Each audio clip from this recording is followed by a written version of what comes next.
ನೀ ಇಲ್ಲಿಗೆ ಬರೋ ಅವಶ್ಯಕತೆನೇ ಇರಲಿಲ್ಲ. ಇದು ನನ್ನ ಮನೆ, ನಿಮ್ಮನ್ನು ಕೇಳೋ ಅವಶ್ಯಕತೆ ಅನಿವಾರ್ಯತೆ ಇಲ್ಲ ಅಂತ ಈಗಾಗಲೇ ಹೇಳಿದ್ದೀನಿ. ಹೇಳೋದು ಬಿಡೋದು ನೀನಲ್ಲ, ಶಂಕ್ರಿ ಎಲ್ಲ ನಿರ್ಧರಿಸಿದಾಳೆ. ಹಾಗಾದ್ರೆ ಮಾತು ಮುಂದುವರಿಸೋ ಅವಶ್ಯಕತೆ ಇಲ್ಲ. ನಿನ್ನ ನಿರ್ಧಾರ ಮನೆಯವರ ನೆಮ್ಮದಿಗೆ ಒಳ್ಳೇದಲ್ಲ. ಅದನ್ನ ನೋಡ್ಕೊಳ್ಳೋಕೆ ನಾನಿದ್ದೀನಿ, ನೀವು ತಲೆ ಕೆಡಿಸ್ಕೊಳ್ಳೋ ಅಗತ್ಯ ಇಲ್ಲ. ಹೋಗಿ ಆ ನಿಮ್ ಶಂಕ್ರಿ ಕತೆನ ಬೇರೆ ಯಾರಿಗಾದ್ರೂ ಹೇಳಿ. ಕೊನೆ ಸರಿ ಹೇಳ್ತಿದ್ದೀನಿ, ಇದನ್ನ ನೀನ್ ಎಚ್ಚರಿಕೆಯಿಂದಾನೆ ತಿಳ್ಕೋ. ನಾನ್ ದೇವ್ರನ್ನೇ ನಂಬಲ್ಲ, ಇನ್ನ ದೇವ್ರ ಹೆಸರು ಹೇಳಿ ಬದುಕೋರ್ನ ಹೋಗಲ್ಲ. ನಾನಿಲ್ಲಿಂದ ಎಲ್ಗೂ ಹೋಗಲ್ಲ, ಅದ್ ಏನಾಗುತ್ತೋ ಆಗ್ಲಿ.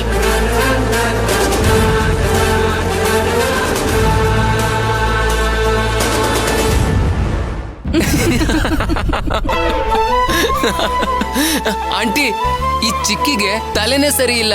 ಆ ಡಕೋಟ ಗಾಡಿಗೆ ಸುಬ್ಬಿ ಅಂತ ಕರೀತಾಳೆ. ಯಾರಾದ್ರೂ ನೋಡಿದ್ರೆ ಸುಬ್ಬಿ ಅವಳ ತಂಗಿನೋ ಫ್ರೆಂಡು ಅನ್ಕೋಬೇಕು. ಅದು ಅಲ್ದೆ ಮಾತಿಗೂ ಅಲ್ವಾ ಮತ್ತೆ ಅಂತಿರ್ತಾಳೆ. ಅವಳಿಗೆ ಕೋಪ ಬಂದಾಗ್ಲಂತೂ ನಮ್ ಶ್ರೀಕಾಂತ ಕಿಣಿಕೋಕ್ ಸುಂದ್ರಿ ಅಂತ ಕರೀತಾನೆ. ಹೌದು, ಚಿಕ್ಕಿ ನನ್ಗೆ ಚಿಕ್ಕಿ ತಂದ್ಕೊಟ್ಟಾಗ ಅವಳು ಕೋಪ ಬರೋಂಗ್ ಮಾತಾಡಿದ್ರೆ ತಿನ್ನೋದ್ನ ಕಿತ್ಕೊಂಡ್ಬಿಡ್ತಾಳೆ.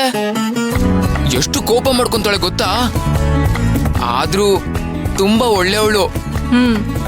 ಈಗ್ಲೂ ಅಷ್ಟೇ, ಎಲ್ರಿಗೋಸ್ಕರ ಅವಳು.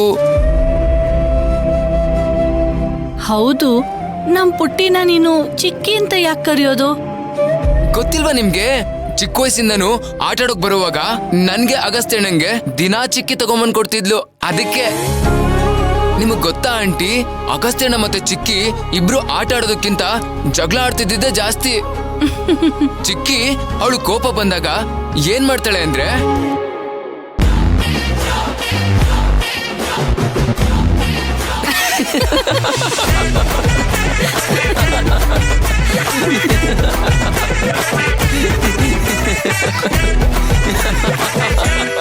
ಪಾಪ, ತುಂಬಾ ಒಳ್ಳೆ ಹುಡುಗ. ಆದ್ರೆ ಇವನಿಗೆ ತಲೆ ಪೆಟ್ ಬಿದ್ದಿಲ್ಲ ಅಂದಿದ್ರೆ ಭಕ್ತಿನ್ ಕೊಟ್ಟು ಮದ್ವೆ ಮಾಡ್ಬೋದಿತ್ತು.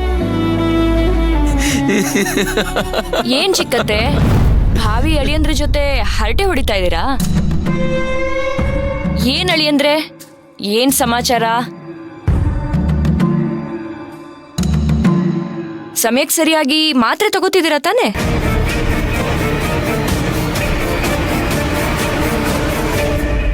ನೀವು ಆದಷ್ಟು ಬೇಗ ಸರಿ ಹೋಗ್ಬೇಕು. ನಿಮ್ ಹೆಂಡತಿಯಾಗಿ ಬರೋ ಭಕ್ತಿನ ಕಣ್ಣಲ್ಲಿ ಕಣ್ಣಿಟ್ಟು ಕಾಪಾಡ್ಬೇಕು. ನಮ್ಮನೇಲಿ ಅವಳ ಚಿಕ್ಕ ವಯಸ್ಸಿಂದನೂ ತುಂಬಾ ಚೆನ್ನಾಗಿ ಮುದ್ದಾಗಿ ಬೆಳೆಸಿದೀವಿ. ಅವಳು ಕೇಳಿದ್ದಿನ ಇಲ್ಲಿವರೆಗೂ ಇಲ್ಲ ಅಂದೇ ಕೊಡ್ಸಿದೀವಿ. ಸಲುಗೆ ಕೊಟ್ಟು ಬೆಳೆಸಿದೀವಿ.